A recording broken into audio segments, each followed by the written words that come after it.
笕桥机场还有多远？大约还有10几公里。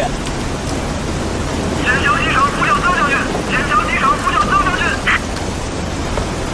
我是曾可达，报告情况，报告曾将军，笕桥机场有一架 C-46运输机，王部绝对禁飞的天后强行起飞，驾机的就是军事法庭要逮捕的飞行1大队大队长老鹰和他的副驾驶。立刻以国防部的名义，严令笕桥机场指挥塔全力阻拦，不得起飞。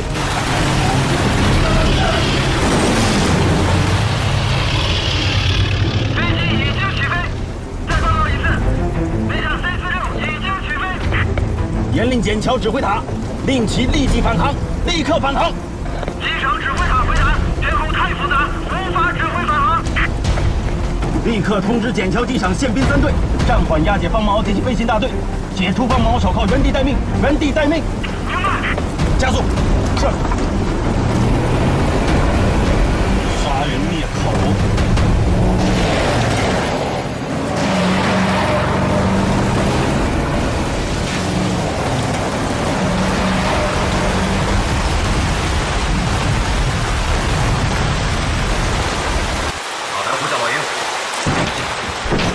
马达呼叫老鹰。老鹰听到请回答。老鹰听到请回答。听到请回答。马达呼叫老鹰。雷达继续搜索。是。搜寻什么？谁下达的起飞命令？空军作战部。哪一个作战部？侯俊腾都被抓了，谁还敢下这样的命令？王武官，到，下他的枪。是。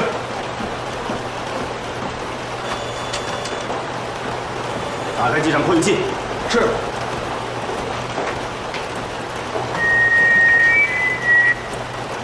我是国防部曾可达，现在下达紧急命令，宪兵1队、2队封锁机场所有跑道，不许任何飞机起飞。宪兵3队把方茂敖押到指挥塔来。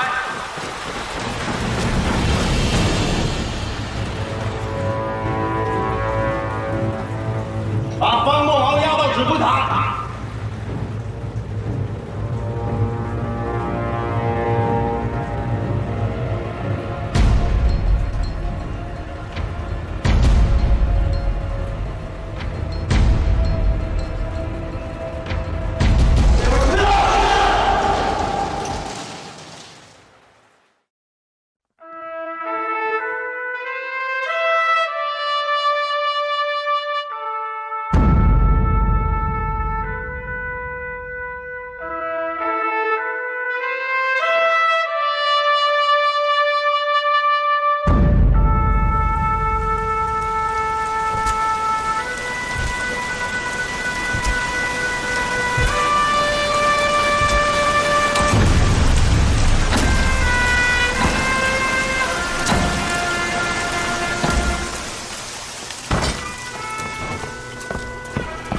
让海拔耳机给我。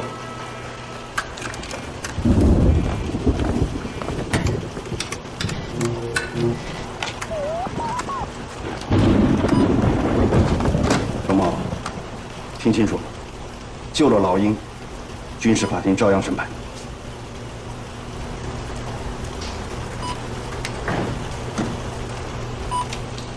所有空域都搜索了吗？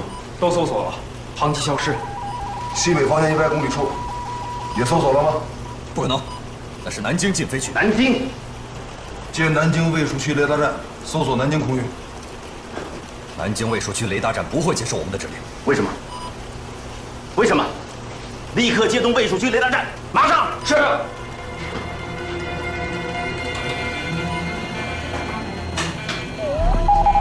通了。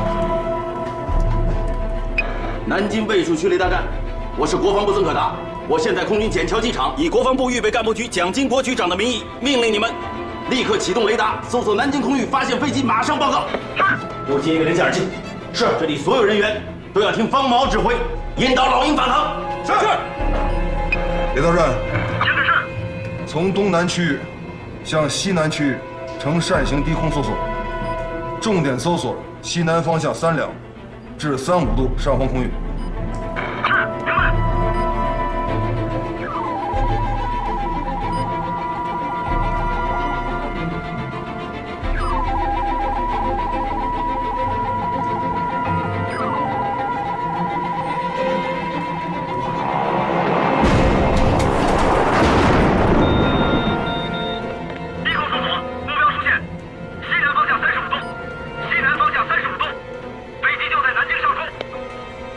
绕航距西南方向45度，雷达站，接通目标信号，听我指挥返航。雷达站明白。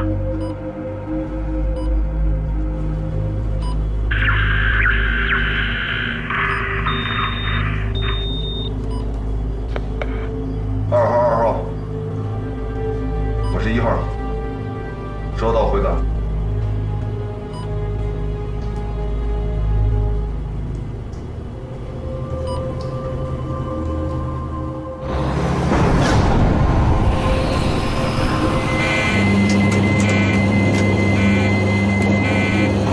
老鹰，我是方梦敖，你听着，帮你发财的人，利用你发财的人，现在都救不了你。你现在唯一能做的，就是听我指挥你返航。现在把你的飞行和飞机状况报告一下。收到，回答。指挥官，现在塔台是哪个王八蛋在指挥？老鹰，你给我听着，我是国防部曾可达，现在这里由我指挥。这一次走私倒卖北平民生物资案，你只是从犯，你背后的人现在要杀你灭口。只要你能安全返航，据实指认，天大的事情，蒋经国局长都可以替你解脱。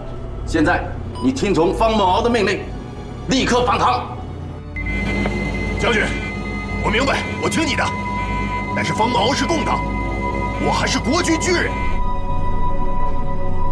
老鹰，你听着，正因为你是国军军人，更应该听我的命令。现在可以指挥你安全返航的只有方梦敖，不要管他是不是共产党，他就是毛泽东，你也要听他的。立刻向他报告你的飞机情况。是。飞机尾翼遭遇雷击，电路严重受损，左前发动机已经停车，现在右侧滑现象严重，无法控制方向。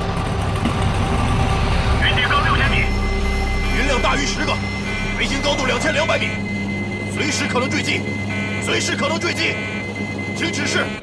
老鹰，听好了，现在不要管我是不是共产党，也不要管雷雨云里的雷电，你只要记住了，你是能够飞越驼峰的人，没有飞机飞不过来。先听我讲，保持最低航速，注意右侧发动机动向，向西南方向直飞，10分钟之后你应该能够看到机场。收到，回答。收到，右方行速正常，可是右侧滑带加大，右侧滑带加大，控制不了方向。将军，老鹰不能在本机场降落。为什么？左发动机停车，右侧滑，飞机在降落的时候很容易偏离跑道，撞毁机库。机库里面可是有3架C-46的。曾将军，我们虽然混，但我们都是党国的人，而方梦敖可是有共党嫌疑，他是想毁了这几架C-46。方梦敖，他说的话你听见没有？老鹰，蹬住右舵，同时向右压住操纵杆，右侧滑情况是否减轻？方梦敖，回答我，老鹰能不能正常降落？我不能保证，但他必须在这儿降落。如果他掉到南京市区，你曾将军不可能在军事法庭审我了。报告，右侧滑状态减弱，右侧滑状态减弱。现在报告你的飞行速度。现在是最小机动速度。保持现在速度，将下滑角调整为30度。收到，回答。收到，保持速度。下滑角已经调到了30度。老鹰，看到机场之后马上报告。明白，明白。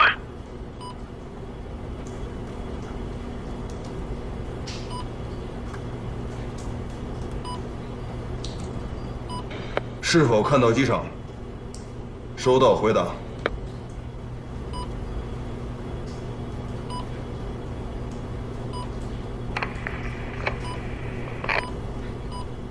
看见机场了，看见机场了。着陆方向由南向北，对准跑道，在500米处放下起落架。听到，回答。听到了，飞行高度500米，放下起落架。打开机翼，准备着陆。收到。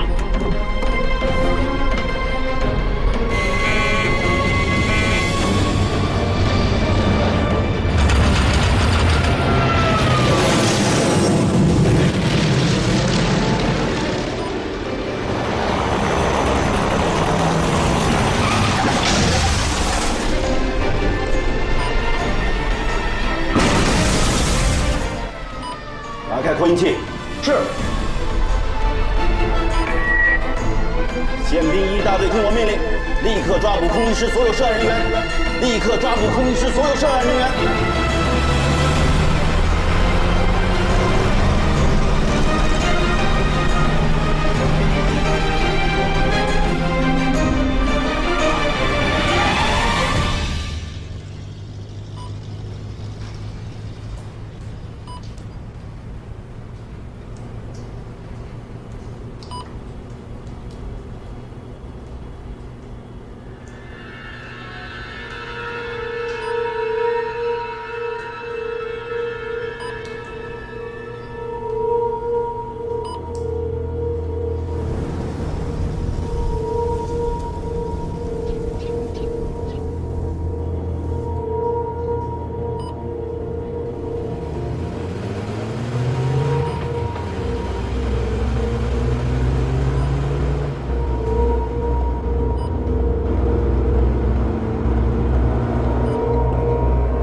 宪兵2队听我命令，宪兵2队听我命令，立刻押送航校大队登车，准备返回南京，返回南京。方兰队长，请慢。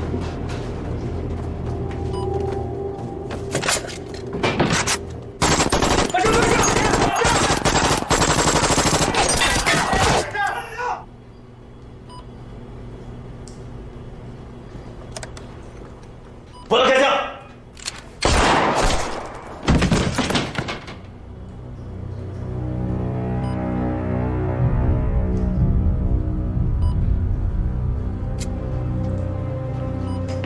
你混账！说了不要开枪，为什么开枪？是我必须保护长官的安全。他敢杀我吗？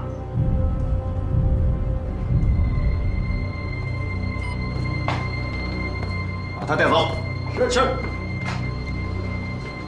好好和你们长官学一下吧，他枪里的子弹早就打完了。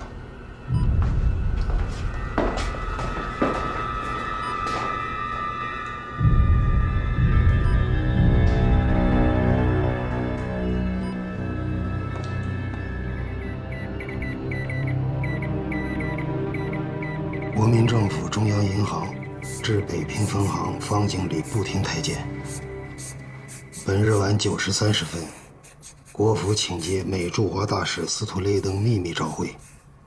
据美国政府所获悉之情报，本日发生于北平之事件，允系国民政府北平市民时调配委员会伙同各级政府要员，为其持有股份之公司走私倒卖民生物资所致，皆附有中央银行北平分行详细账目清单。声言，国民政府若不查明回复美国，美国将重新审议并终止一切援华法案。美方何以如此迅速得此匪夷所思之情报？局势将因此发生何等重大之恶果？央行总部何以回复国府？国府又何以回复美国照会？方经理不听，当有以教示。央行5位护电，完了。共产党，美国人的情报是我们北平分行的人有意透露出去的。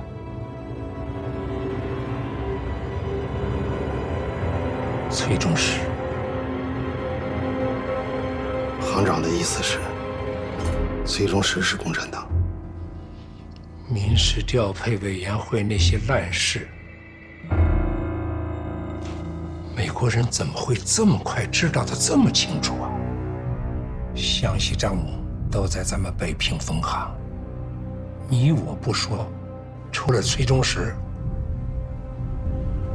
还有谁会透露出去？行长，宋家那边的棉纱公司，孔家那边的洋瓷公司，他们都各自有一本详细的账目啊。不要往好处想了，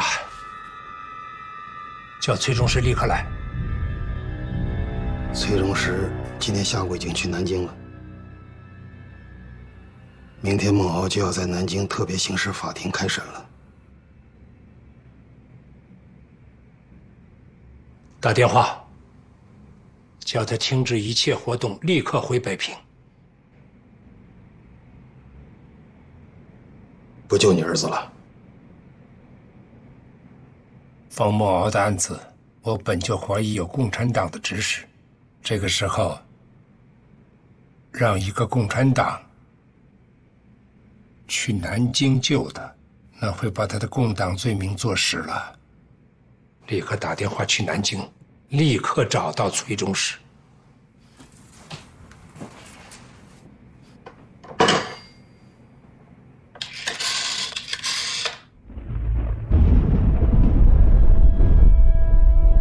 7月6日夜，国民党北平警备总司令部调集军警，继续抓捕进步学生。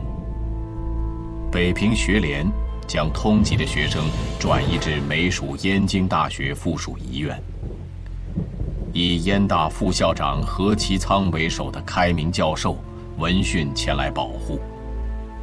一边是代表政府的国家机器，一边是代表民意的国家脸面。一旦发生冲突，国家机器便会踏着国家的脸面碾过去。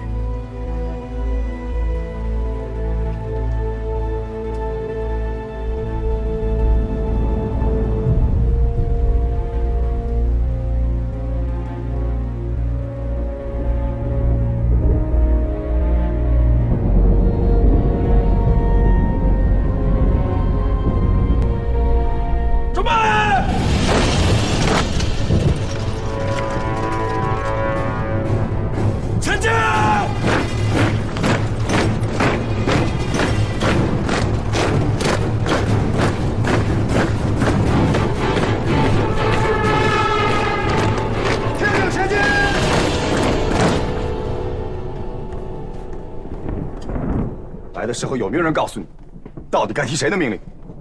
有命令，天亮之前必须完成抓捕。方副局长，你们警察局不用执行军令，可我们是中央军，必须执行军令。好，那我就以军令管你。宪兵排长，到，看住他，违抗统一行动，立刻逮捕。是。现在，我以北平警备总司令部的身份，命令你们统一行动。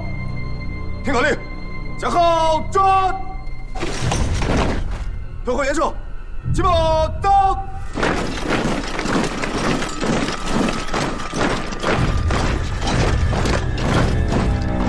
坐，都坐下。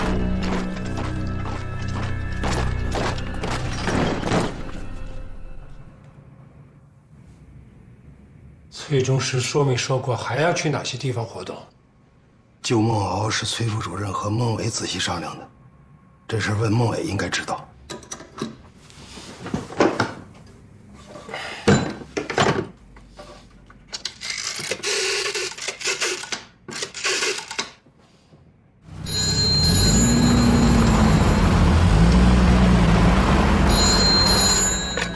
找谁？找方孟伟。你谁呀？我是他爹。对不起，方行长，我们方副局长率队出勤了。您也知道，今儿晚上抓共党的暴乱分子，都是统一行动。什么统一行动？谁统一谁的行动？立刻派人找到你们方副局长，叫他立刻回家来见我。是。告诉他，如果他再抓学生，就回来抓我；如果他再杀学生，就回来杀我。不敢。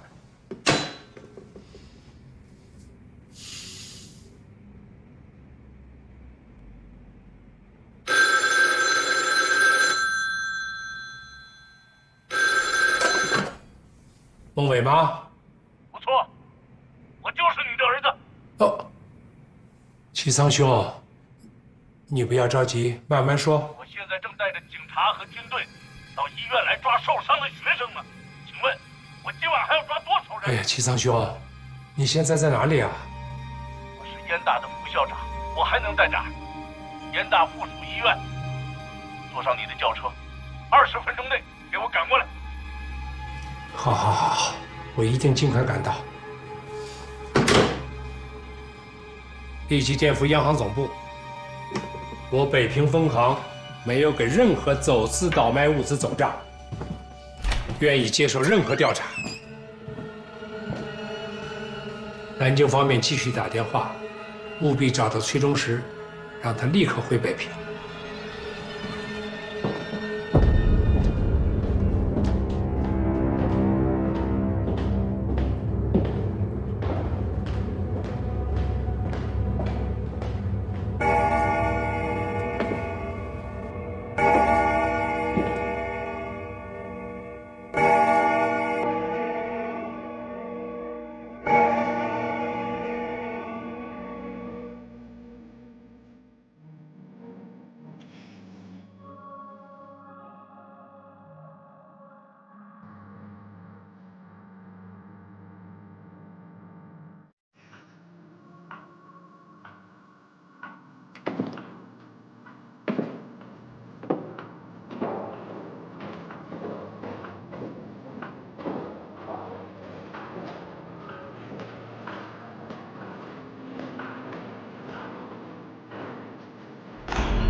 方副局长，我请求给我们兵团李文司令打电话，他也兼着警备司令部的副总司令。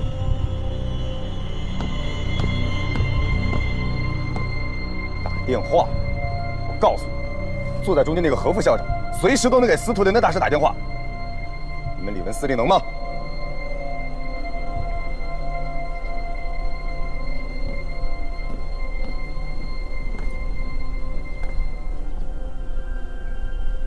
归队。是。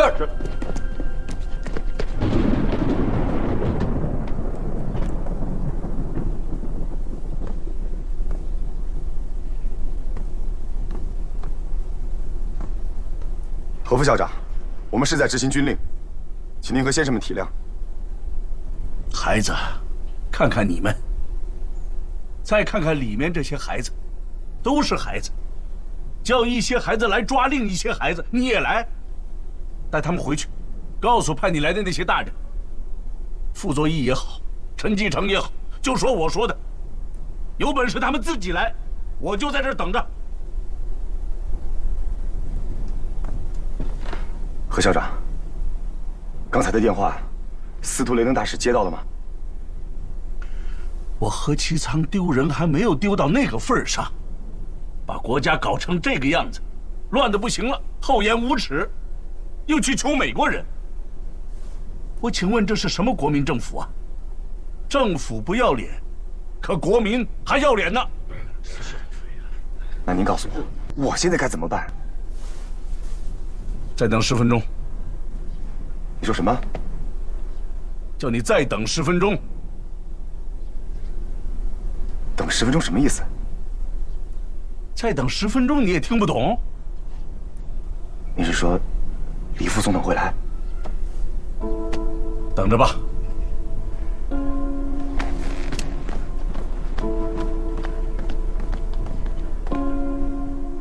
再等10分钟，等新的命令。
不行。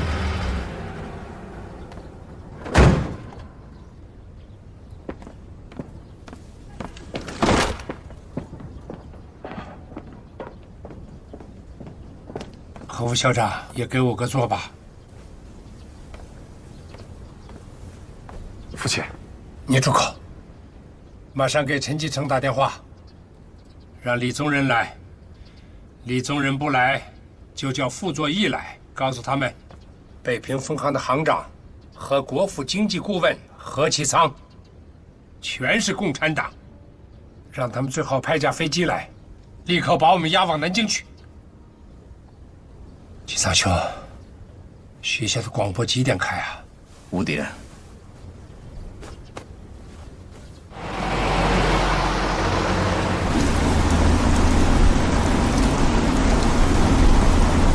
昨天打了你，对不起，开慢点吧。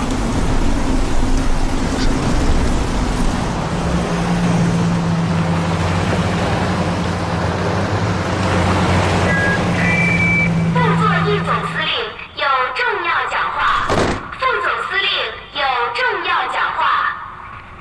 现在是戡乱救国时期，国家经济处于暂时的困难阶段。对于市民、学生之困苦，政府感同身受，正在百方筹措以纾民困。望我北平民众体谅时局之艰难，政府之苦衷，勿再以过激之行动酿流血之惨剧。本人代表国府命令北平军警立刻停止抓捕学生之行动。7月5日发生之冲突事件，将交由南京特区。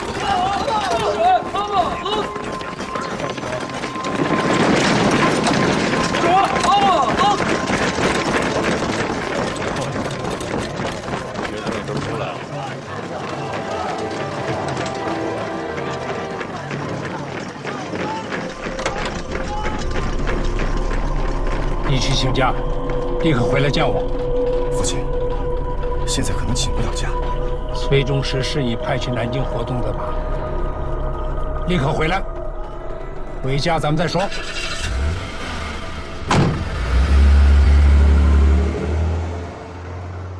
经国防部预备干部局局长蒋经国紧急提议，国民党南京特种刑事法庭今天开庭审判空军作战部参谋林大为通共间谍案、笕桥航校方梦敖飞行大队通共嫌疑案和空军作战部副部长侯俊堂参与北平民生物资走私案，3案并审，既杀共产党，也杀国民党，借以实现一手坚决反共、一手坚决反腐的战略决策。可就在开庭前，甲级走私的重要人犯突然被杀灭口，杀他的人也同归于尽。作为蒋经国亲自委派的办案人，曾可达深感失职。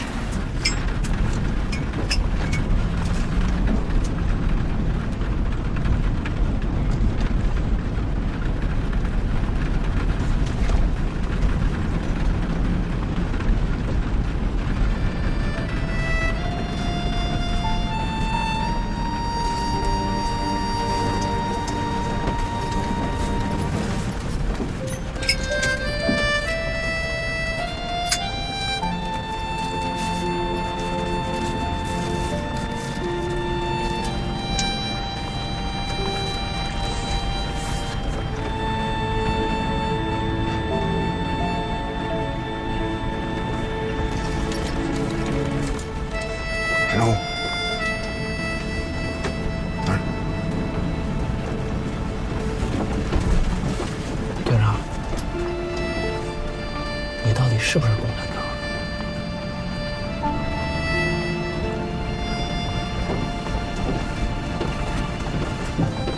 扯淡！我说是，也得共产党愿意；我说不是，也得曾可达他们相信。都听好了啊！不轰炸开封是我下的命令，杀头、坐牢跟你们都没关系。除了我，常武的婚礼你们都能参加。拿去，拿着。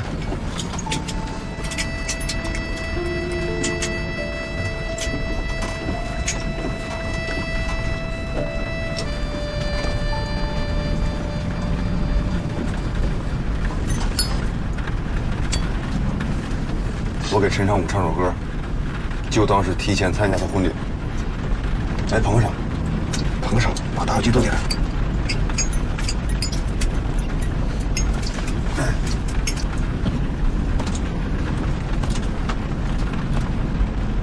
浮云散，明月照人来，团圆美满，今朝醉。情结池塘，鸳鸯戏水。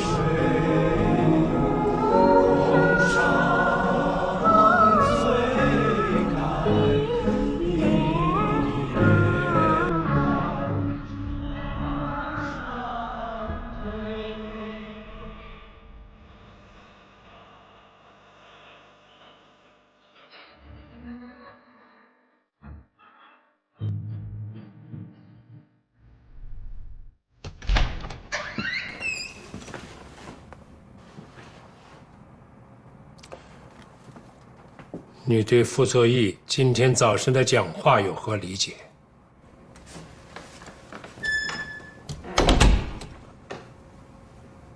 傅作义将军的讲话我没听见。聂完给央行的电文一直在给南京打电话，崔中师还是没联系上。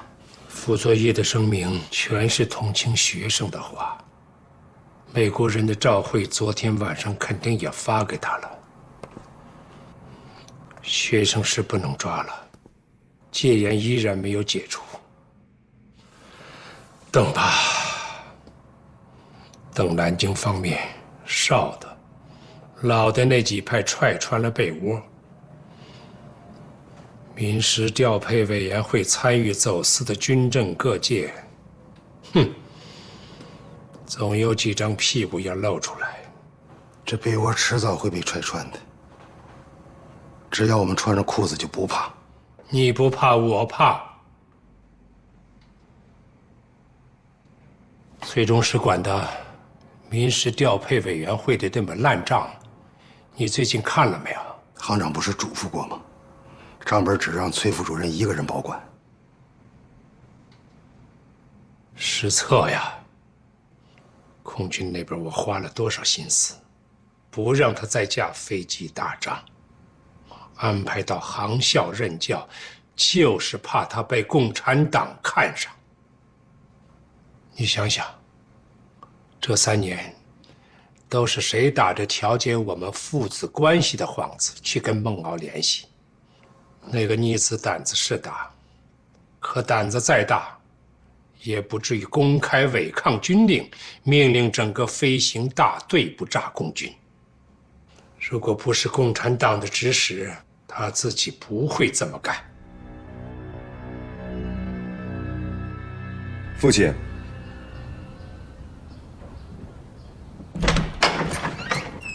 姑父，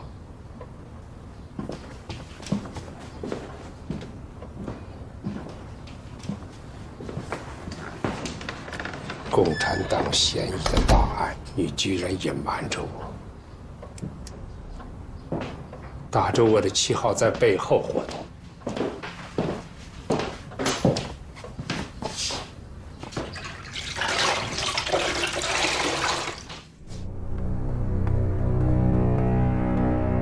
国民党党员通讯局，原名中国国民党中央执行委员会调查统计局，简称中统。系国民党中央党部领导人陈果夫、陈立夫直接控制的全国性特务机构。崔中实所来活动的全国党员联络处，原名政治处，则是党通局核心要害部门。主任，崔先生到了。现在进来。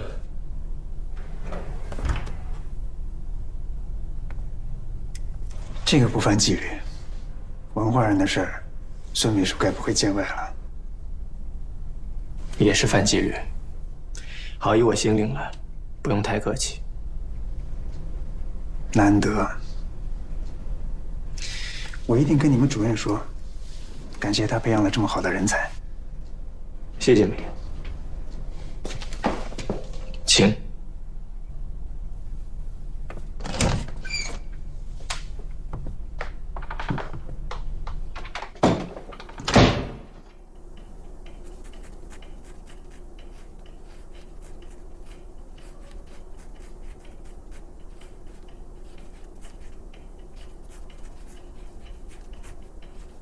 中央银行和财政部的人，你都见到了？见到了，他们都说有主任在，一切都没有问题。我什么时候有这么大的本事了？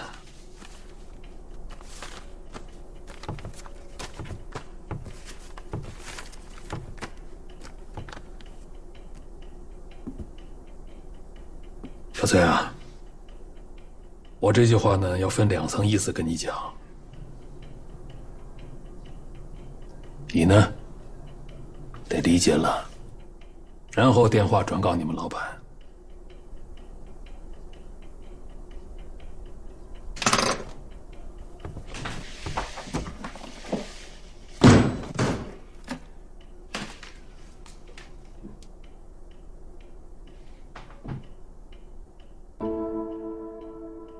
这里面装的什么？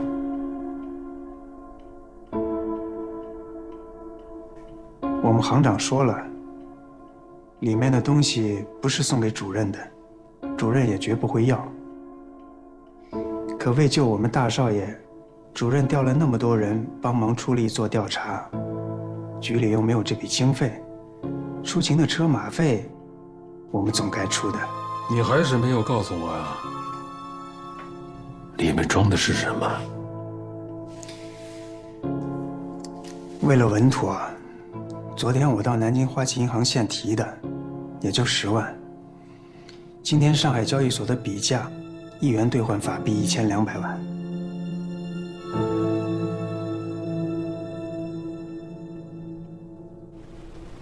你大哥虽然不认我这个父亲，可外面的人都知道他是我的儿子。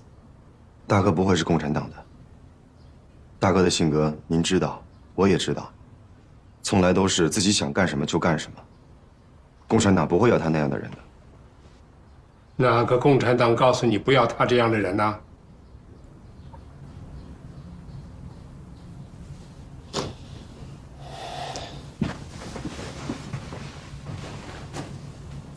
既然您过问了，儿子就全告诉您。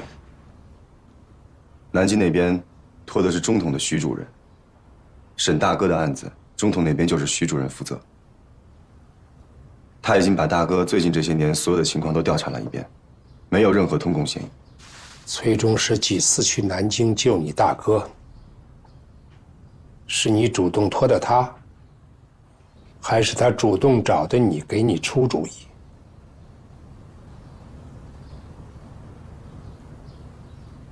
慢慢想，想清楚了再告诉我。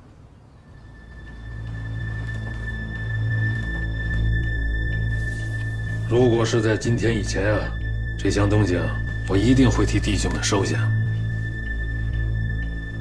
但是今天我不能要了，所以我想问你一句话，你得如实告诉我。主任您问，只要我知道的，一定如实相告。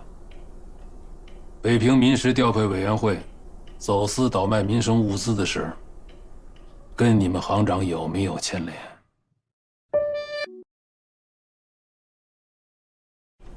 你得如实告诉我。主任您问，只要我知道的，一定如实相告。北平民时调配委员会走私倒卖民生物资的事，跟你们行长有没有牵连？您说的是哪方面的牵连？有哪方面的牵连就说哪方面的牵连，这对今天下午开庭救你们家大少爷可至关重要。主任是通人，民时调配委员会的账，肯定是要在我们北平分行走。背后牵涉到宋家的棉纱公司、孔家的洋子公司，我们行长也不能不帮他们走账。但有一点我可向主任保证，走私倒卖民生物资的钱，我们北平分行，包括我们行长本人，没有在里面拿一分一厘。是不是昨天北平学潮的事儿，给救我们大少爷添了新的难处？你不瞒我，就算是犯纪律，我也得给你透点风啊。今天下午开庭，你们家大少爷的案子和空军走私案并案了。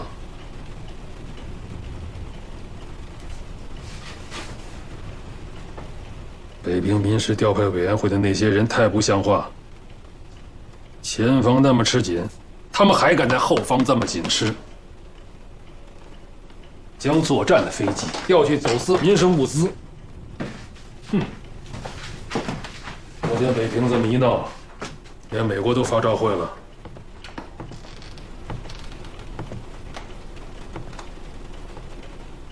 接班的那位趁机插手了。共产党搞策反，都是如何发展党员，如何联系？多数都是单线。要是你大哥是共产党，发展他的单线又是我身边的人，那总统方面能查得出来吗？爹，你怀疑崔副主任是共产党？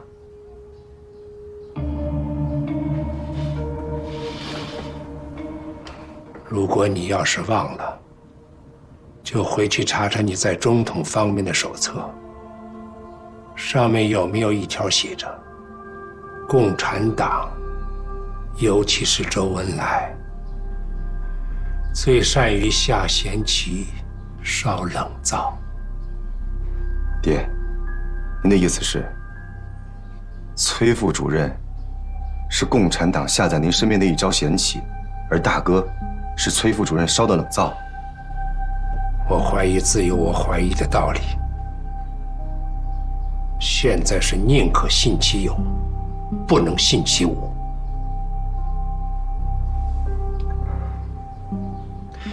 要真是这样，就先切断崔中实和大哥的联系，我们另想办法救他。我这就给南京徐主任打电话，叫他不要再念崔中实了。不要再打电话了。崔中实是不是共产党？这个时候只能我、你还有你姑父3个人知道。任何一个人知道，都会成为要挟我们的把柄。原定由我们中统调查审理你们家大少爷的案子，现在改由国防部预备干部局来接手。他们主诉，我们倒变成了配合。一件空军贪腐案，一件你们家大少爷的涉嫌通共案，2件案子，直接间接跟你们行长有牵连。你说说，这个忙我怎么帮啊？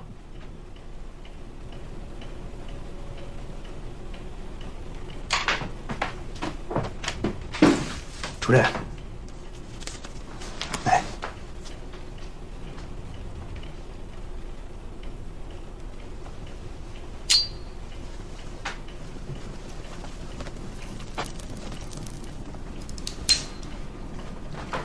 主任，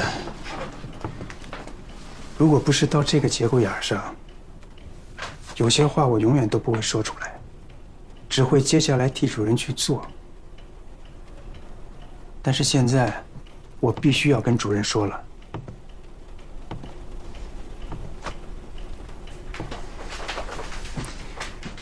主任知不知道，空军作战部的那个侯俊堂，在民事调配委员会挂钩的几家公司里面，有多少股份？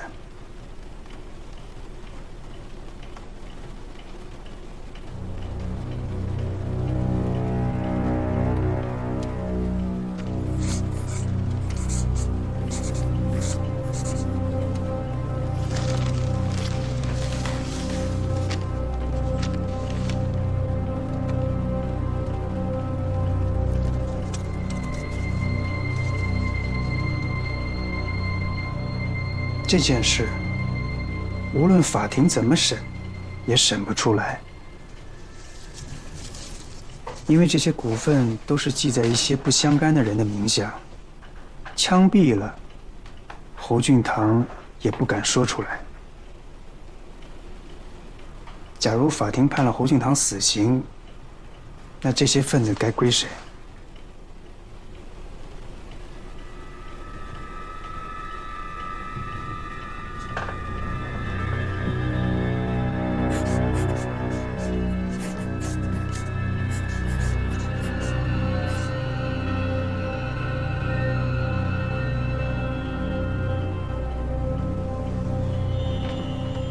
我们行长为的是自己的儿子。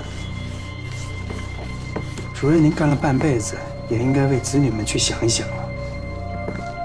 您的家眷已经去了台北，听说尊夫人带着4个孩子，还住着2间民房。往后总要给他们一个住处，还有4个孩子，总不能辍学吧？他们那些人捞的钱，可是子孙5辈子都花不完呐。主任信得过我和我们行长，就当我刚才说的话从来没有听到过。事情我们去做，2个字，稳妥。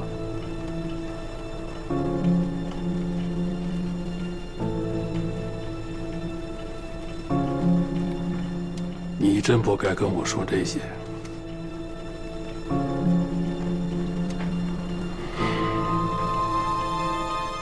如果下午开庭，侯俊堂被判了死刑，我倒真变成无私也有私了。就算是杀了侯俊堂，也未必能救得出你们家大少爷。单就一条战场违抗军令这个罪名，铁血救国会的那个曾可达不会放过他。就违抗军令这条罪名不能成立。我们大少爷是笕桥航校的教官，一直只有教学的任务，没有作战的任务。尤其这一次，空军作战部下达的轰炸任务是给空一师1大队和2大队的，只是因为侯俊堂把这2个大队调去空运走私物资了，才逼着我们大少爷带着航校的毕业实习生去轰炸开封。这本就是乱命。主任只要抓住这一条，我们大少爷违抗军令的罪名便自然不能成立。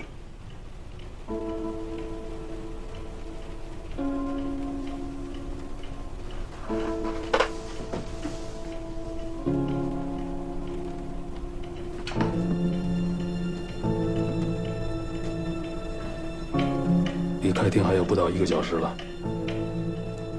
曾可达从杭州带的人也该到了。我要准备出庭了，一切拜托主任。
下雨了，雨一直在下。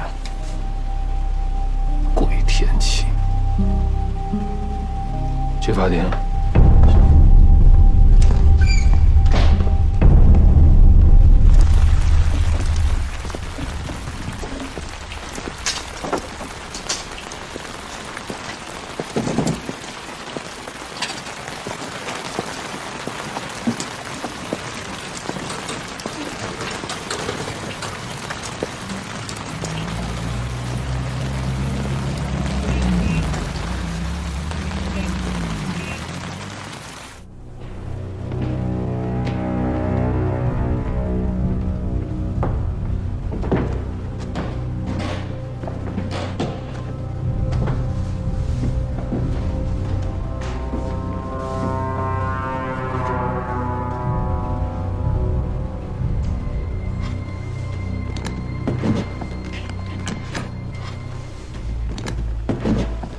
619涉嫌通共案，75空军走私案，现在开庭，带被告人上庭。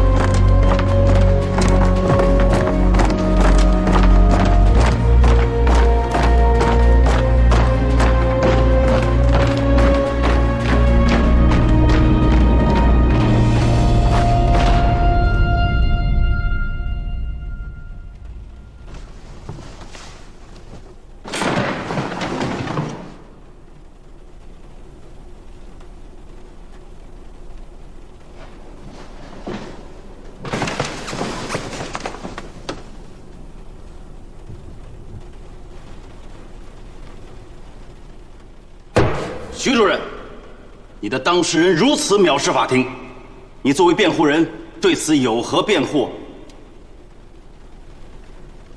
本陪审兼辩护提醒当事人，应以戒慎之态度接受庭审。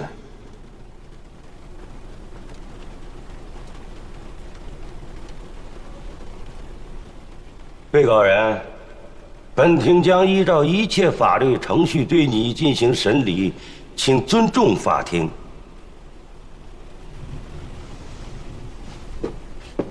是。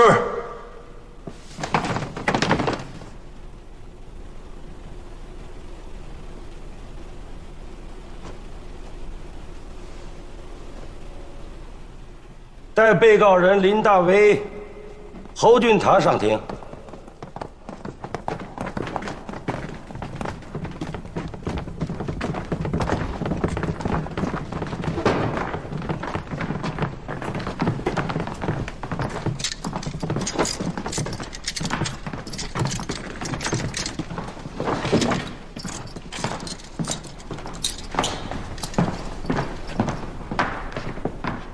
报告法庭，我抗议。可以陈述。本人是国军现任中将，空军作战部副部长，国防部预备干部局，指控我走私一案，毫无证据，纯属诬陷。今天将我和共党同堂审讯，这不只是对我本人，也是对党国的侮辱。我本人强烈抗议。公诉官回答被告人的陈述。好。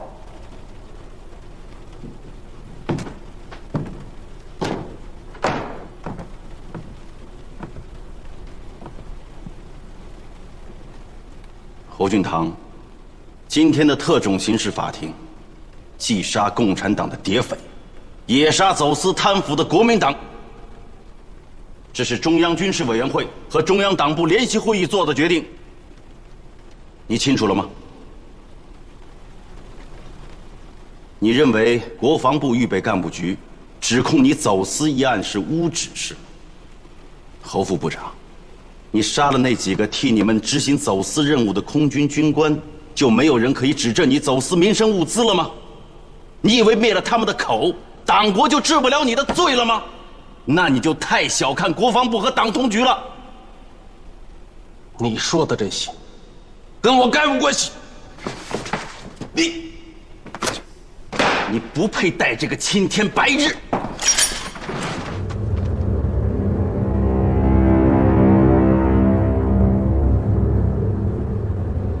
你现在回答我，以作战部的名义私调国军飞机走私民生物资，致使昨天北平发生大规模学潮，这与你无关吗？619，空军作战部的规定是，由空一师1大队、2大队轰炸开封，是谁擅改命令，命航校的共产党不轰炸开封，致使开封战役失利，这也与你无关吗？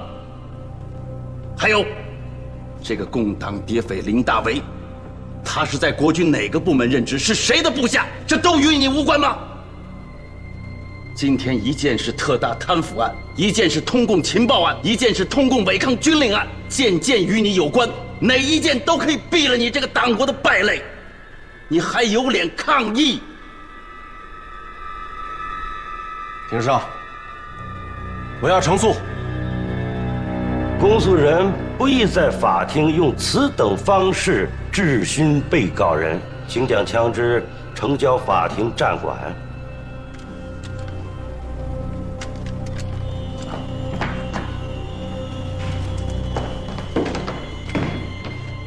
准许被告陈述：共党谍匪林大为，他在空军作战部已经供职6年了，而我本人是去年才调任空军作战部任副部长的。公诉人将他与本人牵连，纯系诬陷。本人恳请法庭调查。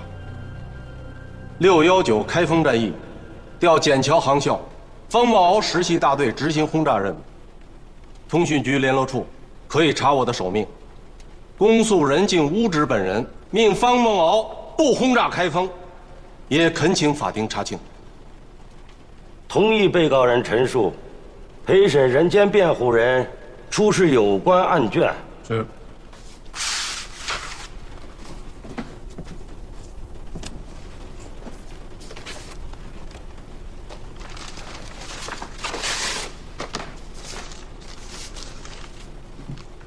查：国军空军作战部作战参谋林大为，自民国27年隐瞒其共党身份，报考国军空军航校，毕业以后在国军服役1年。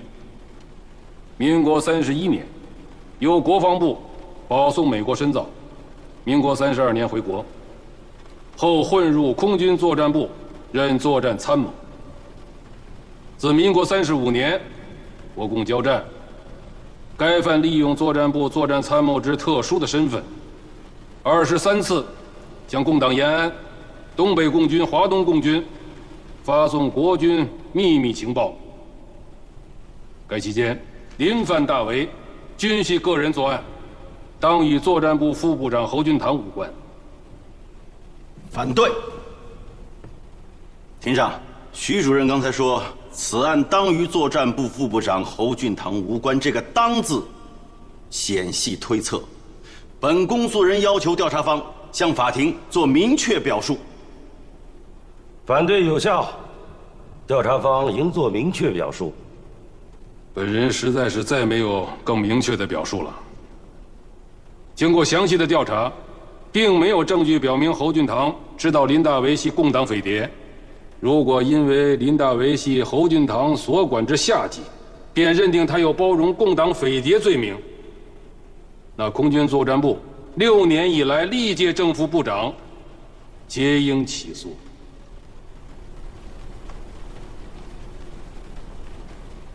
公诉方对此表述是否认可？当然只有认可。接下来，徐主任是不是还要出具调查材料，证明侯俊堂与619方孟敖违抗军令案无关，证明侯俊堂与北平市民时调配委员会走私倒卖民生物资案也无关呢？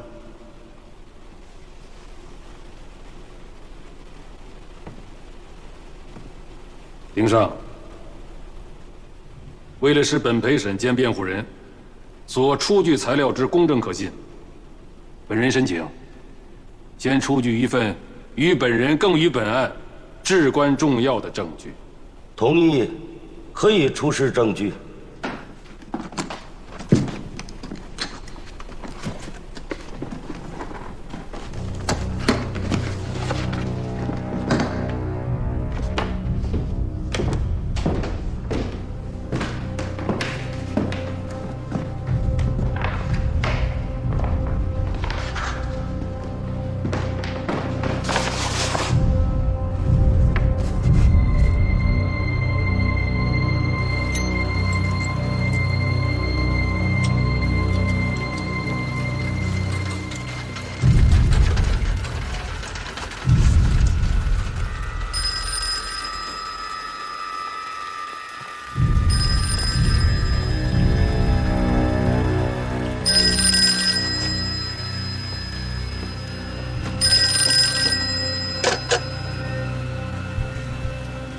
大少爷住进医院了吗？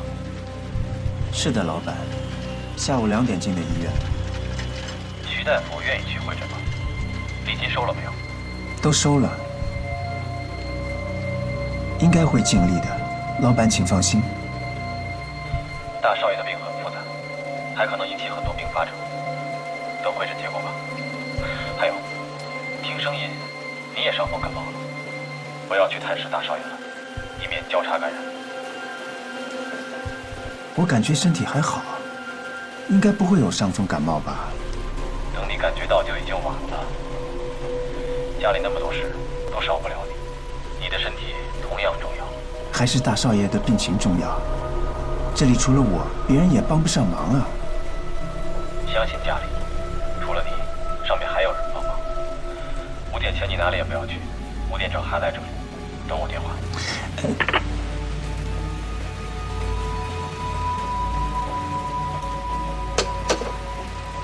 我抗议！这是这头这尾的诬陷，是他们勾结好了对国军空军的诬陷。我本人从来没有送过什么钱给徐铁英。徐铁英，方家到底给了你多少好处？为了给方某开罪，你竟这样的害我！庭上，侯俊堂。你刚才说徐主任陈塘出具的10万汇金，是他们勾结好了对你的诬陷。你能不能说清楚，这个他们指的是谁？为什么他们要勾结诬陷你？方某是共党，谁能在这个时候拿出10万美金给徐主任来栽我的赃？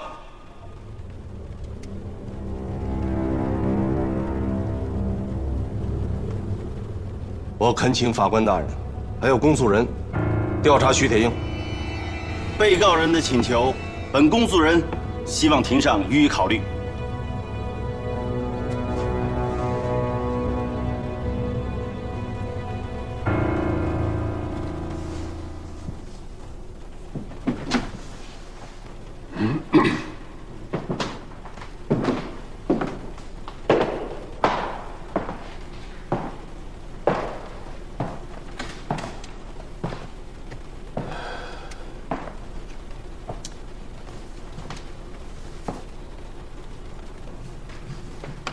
你是黄埔4期的老人了，啊？后来又被送到德国空军深造。总统党国对你的栽培不为不深吧？当此党国多难之秋，用人之际，不只是总统和军队想保你，连我这个在党国工作多年的人，又何尝不是想保你呢？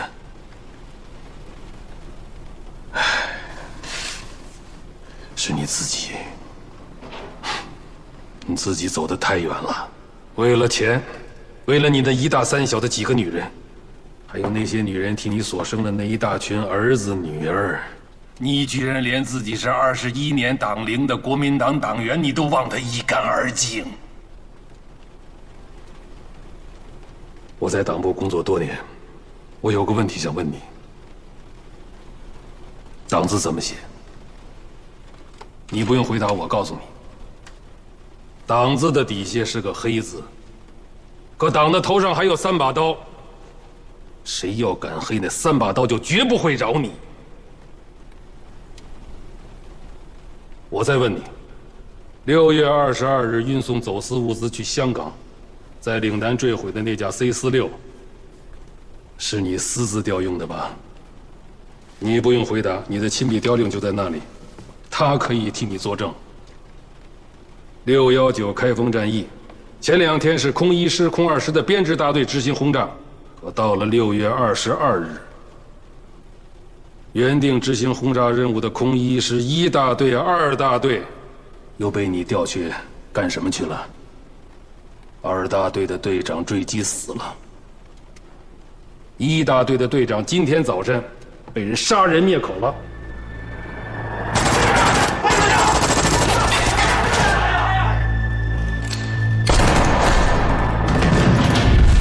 可是你别忘了，身在中央党部的党员通讯局，我现在拥有大量的调查证据。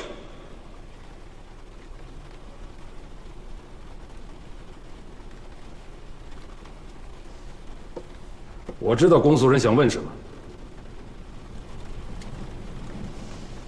我现在就可以回答侯俊堂所说10万美金诬陷的问题。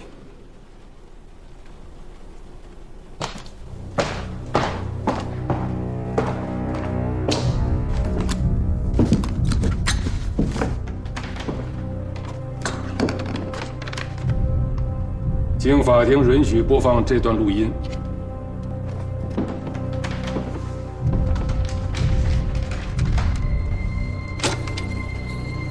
国防部预备干部局那些新进，这次是要向我们这些老人开刀了，把我们这些老的都赶尽杀绝了，他们也好接班嘛。这点东西不是给徐主任的，徐主任也绝不会要。那么多弟兄为我们办案，局里也没有这笔经费开支，就算空军方面给弟兄们的一点出勤费和车马费吧。侯部长还是没有告诉我，这里边装的是什么东西。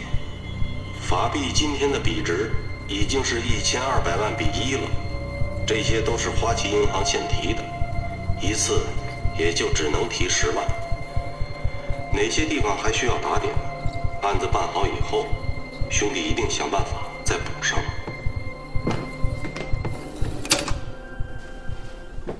徐主任，这录音似乎还没放完啊，是后头没有话了呢，还是给抹了呢？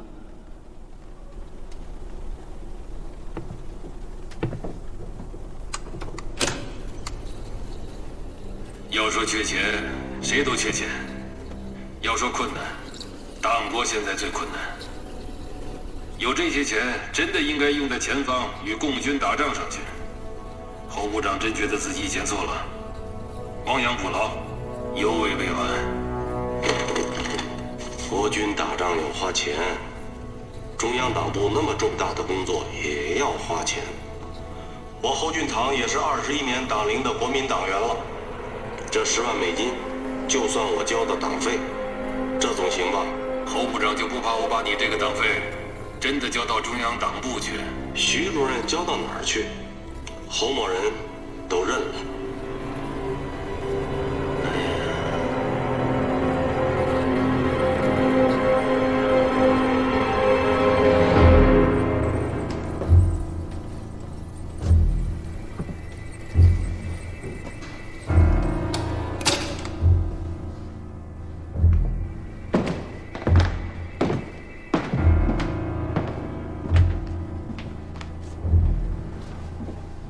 当前是戡乱救国时期，根据特种刑事法庭陆海空军法律条令第5款第9条，侯敬堂犯利用国家军队倒卖走私国家物资罪，因私擅改军令，导致严重危害国家安全罪，证据确凿，应判死刑立即执行。林大为犯敌军间谍罪，严重危害国家安全罪，证据确凿，应判死刑立即执行。请法庭依法判决。反对。陪审员好像是忘了，你还是他们的辩护人。按照法庭程序，你就一句也不为他们辩护吗？根据特种刑事法庭辩护人条例，罪犯涉嫌国家安全罪名成立，辩护人可以放弃辩护权。庭上，本人申请放弃辩护权。辩护人可以放弃辩护权。那空军笕桥航校方梦敖及其飞行大队违抗军令涉嫌通共案，徐主任，你是否也要放弃辩护权啊？庭上，本人及其实习飞行大队不需要什么辩护人，我做的事我自己会向法庭说清楚。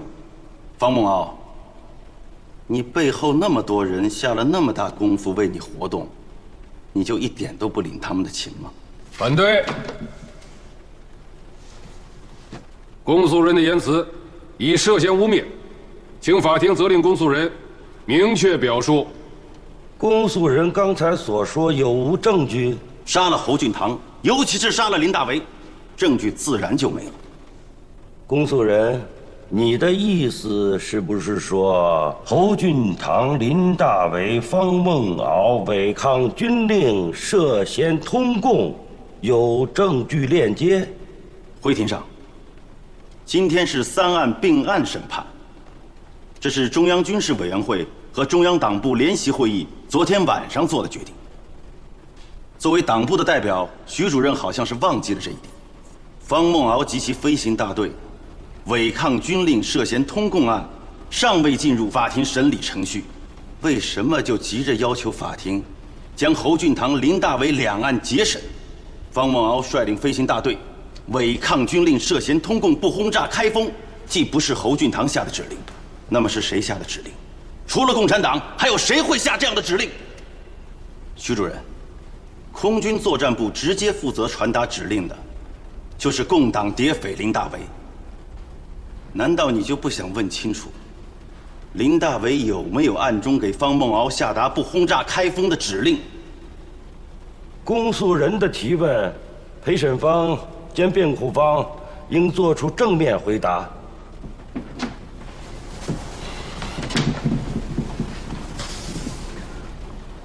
我只能根据调查的证据回答。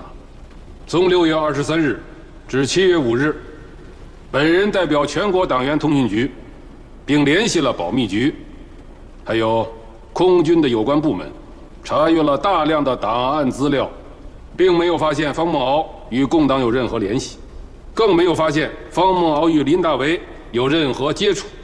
如果公诉人怀疑方梦敖与林大为系共党同党，现在可以进行当面质询。同意。被告人林大为起立，接受公诉人质询。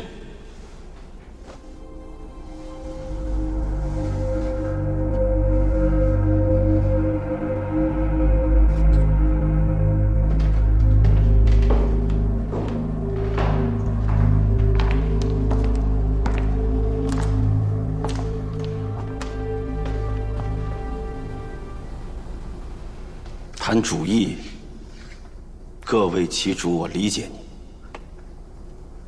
我不跟你谈主义，我就跟你谈做人。林大为，你既然信奉了共产党，那你就应该在共产党那儿领薪水，养自己，养家人。你怎么能一边接受党国的栽培，享受着党国提供的生活保障和医疗保障，一边为并没给过你1分钱薪水的共产党干事呢？端党国的碗，砸党国的锅。林大为，这样做人，你的内心就从来没有感到愧疚过吗？既然你不给我谈主意，我也不给你谈主意。国民党和共产党，谁的主意是真理？历史很快会做出结论。你说是国民党给了我生活保障，请问国民党的生活保障是哪儿来的？你无非是要说识君之路，忠君之事的那些封建伦理。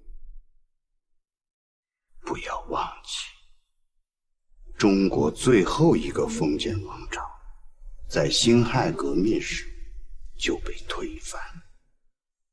孙中山先生说过自己是军人，说过大家拿的俸禄都是他给的。你的问题，我现在就回答你。你们，包括你们的蒋总统的俸禄，都是人民给的。你这是在回避我的质问。没有政府哪儿来的人民啊？你的哪一分钱是哪一个人民亲手交给你的？啊？每一分钱都是通过政府从人民那儿拿来的。可你们的现行政府从人民那儿拿来的钱，又为人民想过什么，做过什么？侯俊堂就站在这儿，难得你们今天也知道要审问他，可还有千千万万的侯俊堂，你们还会去审吗？这句话你问得好，我希望你活着，你只有活着就能看到我们是怎么把一个一个侯俊堂抓出来受审的。林大伟，陆海空军条例有一个特赦条例，凡我国军人员通共者，只要能幡然悔悟，自首反正，可行特赦。你只要自首反正，我们可以立刻让你和你的家人到国外去，一切生活政府提供保障。你们的调查实在是太不认真了。我林大为曾经有过一个妻子，早在10年前就被军统杀了。这10年我也没结过婚，哪来的家人？至于我个人，这次我受了刑，怕我死去，中统方面给我做了治疗和检查，去问问你们徐主任，他会告诉你，像我这样一个人还值不值得你们送到国外去，接受你们的安排。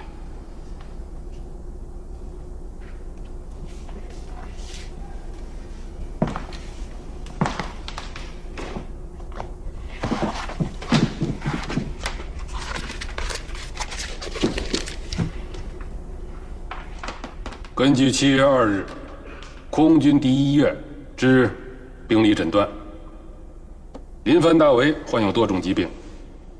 第一，患有12指肠溃疡，并有糜烂性胃炎，病史5年。第二，患有严重的神经官能症，并导致严重的忧郁症，失眠史3年。3，经过透视检查，肺部有大面积的阴影，怀疑是肺结核晚期。判断，该病人的生命期3到6个月。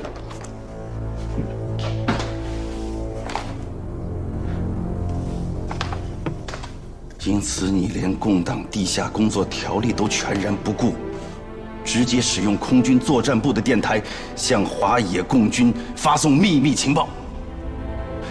临死你还拉上这个被你们发展的无知党员方孟敖，公然违抗军令，不向共军投放1颗炸弹，坐视国军大批伤亡。回答我，是不是？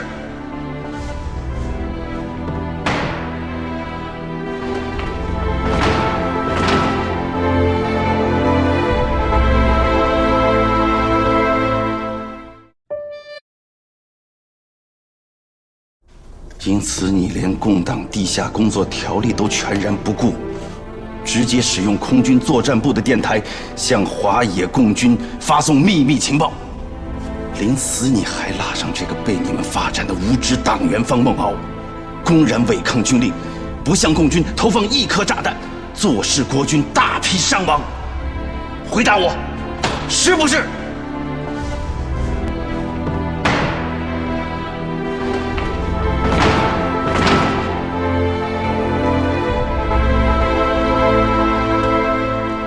好，方梦敖，敢做敢当，有什么就承认什么，说吧。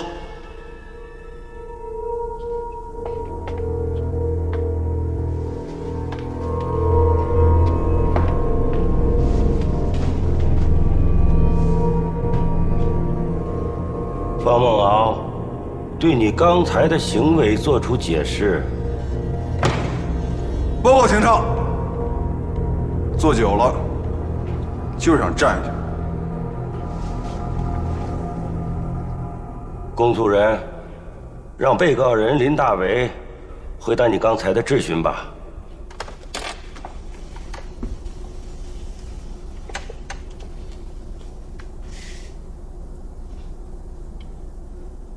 我之前说过，自己也不是那么高尚。一，自知生命不长，因此铤而走险，违背了我党的地下工作的保密规定，公开发报，因而暴露。这2天我也在想，如果我还能好好活着，还会去冒这个险吗？未必。由此可见，我也是个有私心的人。2，我就是再有私心，也绝不会因为自己生命不长了，还拉着别人一块儿去死。无论是自己的同志，还是空军作战部共过事的那些人。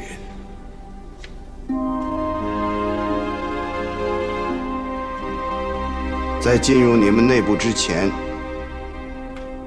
我曾随我党周恩来副主席工作，他对我们有明确的规定。除了完成组织的任务，绝不允许犯任何违背道德和有损形象的事情。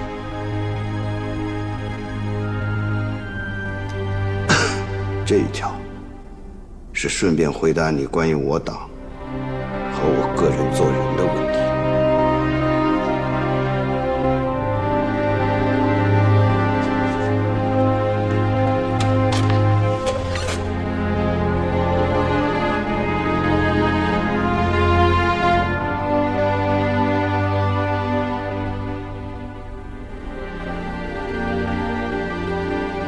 佩服吗？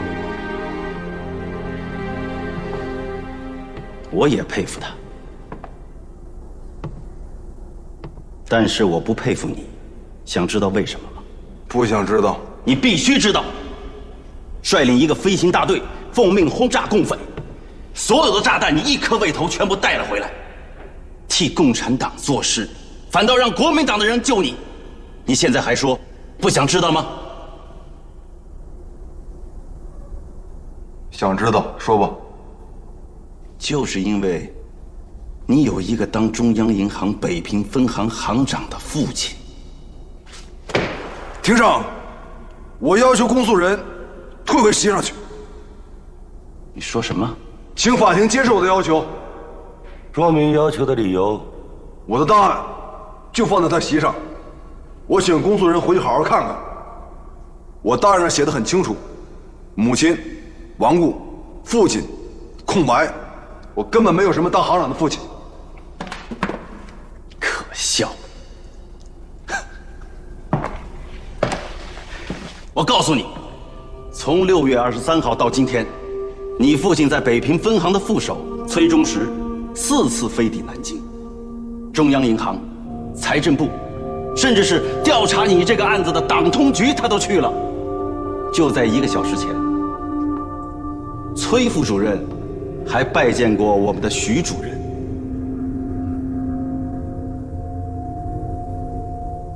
徐主任，就这一点，你不会否认吧？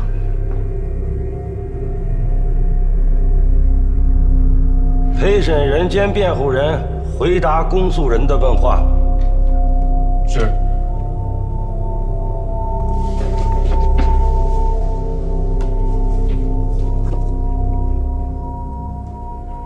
中央银行北平分行金库副主任崔中实，今天中午1点，确实来过我的办公室。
事关保密条例，我只能说到这里。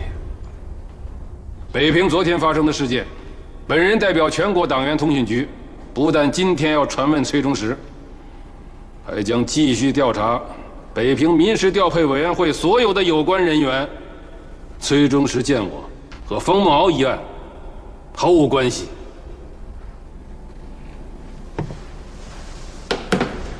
好吧。方梦敖，既然徐主任说了，你家里并没有为了救你而活动，你也不认你有一个当行长的父亲，当然，你也不会承认你共党的身份。但是，我要提醒你注意，619案如果是受共党指使，那追究的就是你个人。如果不是受共党指使，那你的行为就牵连你飞行大队所有人员。根据陆海空军刑法，方梦敖及其飞行大队属于集体违抗军令罪、危害国家安全罪，所有人犯都应判处死刑，立即执行。庭上，本公诉人请求命方梦敖代表其飞行大队做最后陈述。被告人方梦敖愿否做最后的陈述？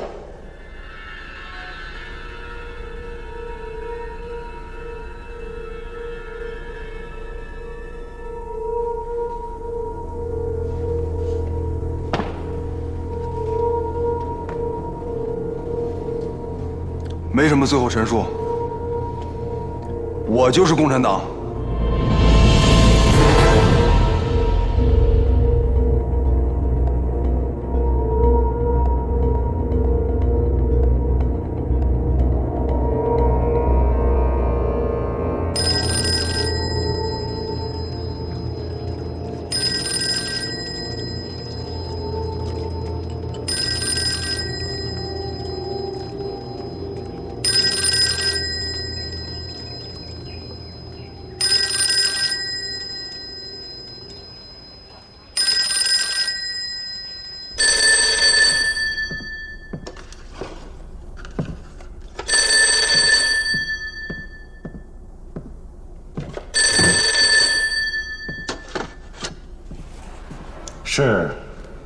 是特种刑事法庭，就是我。请讲。请稍等，我做详细笔录。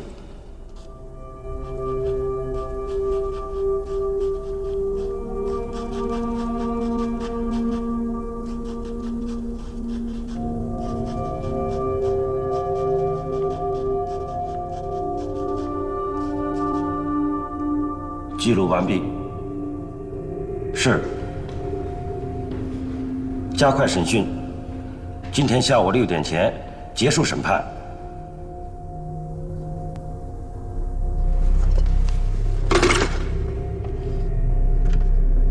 622方梦敖及其实习飞行大队不轰炸开封一案的调查案卷，党员通信局是否调查完毕？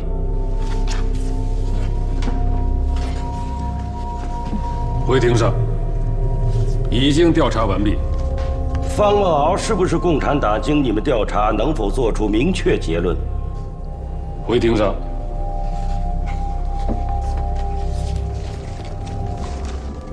经过详细的调查，方梦敖自民国27年加入国军空军服役，民国35年转入检校航校任教至今，从没有与共产党有过任何接触，完全可以做出明确的结论。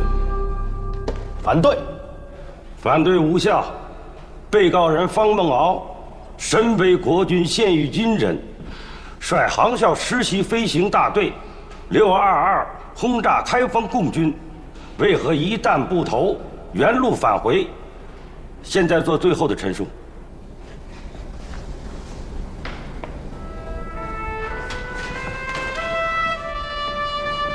不关你们的事，通知。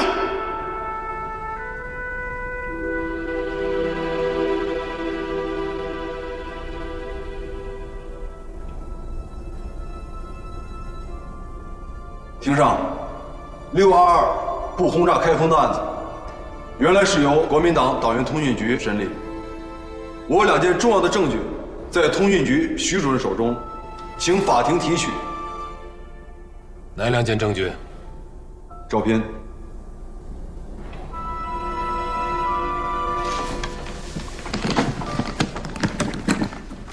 这是6月22日拍摄的航拍照片，请法官、公诉人、陪审人共同验看。同意被告人的请求，陪审人、公诉人共同验看。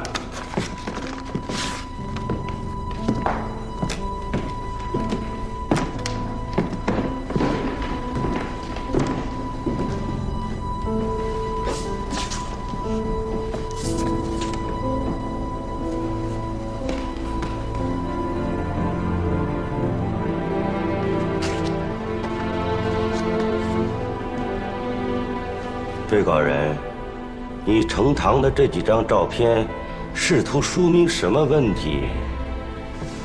民国27年6月5日，日本侵略军出动飞机23架次，对我开封实施无差别轰炸，炸死炸伤我中国同胞1000余人，开封城百姓房屋毁于弹火，一片焦土，数十万同胞流离失所，无家可归。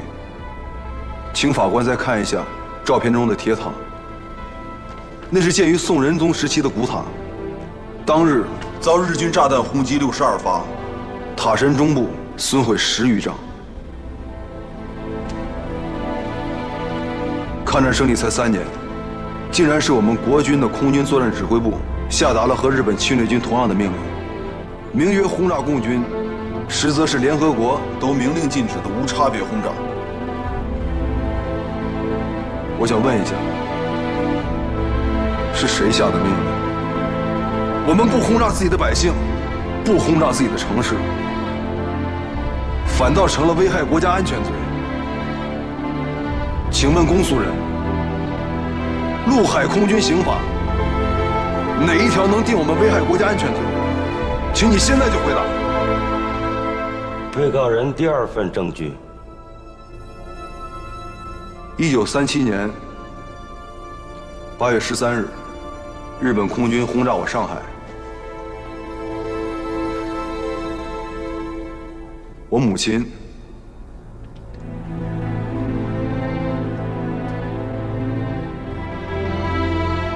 我妹妹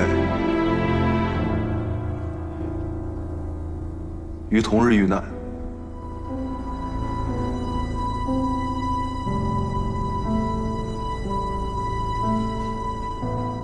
这就是6月22日，我下令大队不轰炸开封的原因。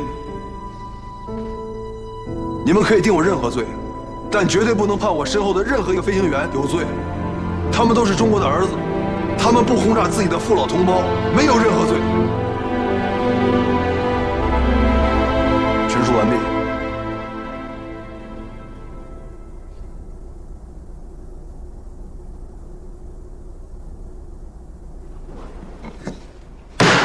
中华民国特种刑事法庭622方孟敖违抗军令案，共党林范大伟间谍危害国家安全罪案，侯范俊堂特大走私贪腐案，现在宣判，全体肃立。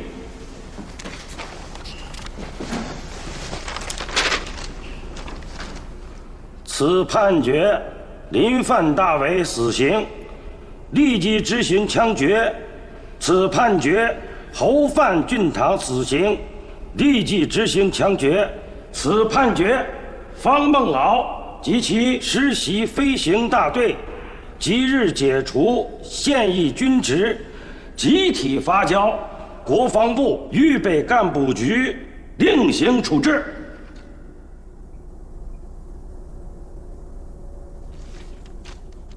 执行。